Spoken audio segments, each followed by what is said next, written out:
Alright guys, good afternoon. Magluluto tayo ng shell-shaped macaroni. Ayan, lagay natin. Gamit tayo ng butter with extra virgin olive oil para mas healthy siya.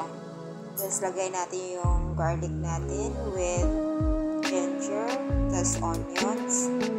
Ayan, isusot lang natin yan guys until mag-golden brown siya.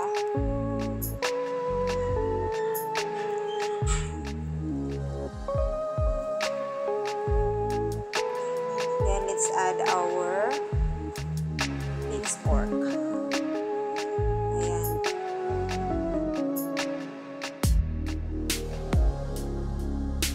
Isusot natin hanggang sa magano siya. Golden brown siya. Tapos lagyan na natin ng mga spices. Ayan, gumagamit ako ng pork cube. And other spices, turmeric, pepper,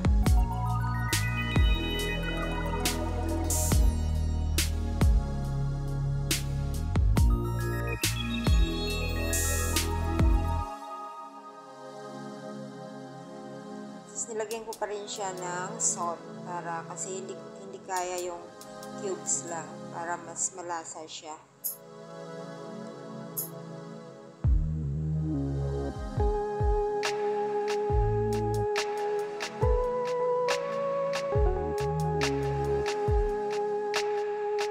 Tapos lagyan na natin yung hotdog natin.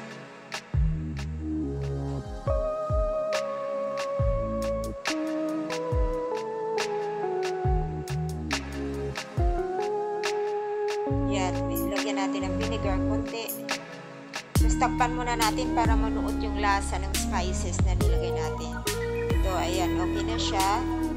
After a few minutes, idadagdag na sauce sa tomato paste natin para pang kulay. Ayan, parang spaghetti lang din siya guys.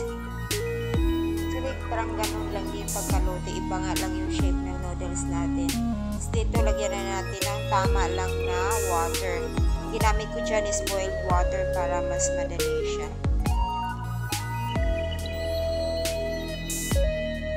Takpan muna natin saglit for a few minutes. Tapos ayan na. Ayan siya, kumukulo siya. Halo-haluin lang natin ng konti. Ayan. Yes, idagdag na natin yung shell noodles natin. Macaroni natin. Yan. Yum. So, dagdag na natin ngayon yung cheese natin.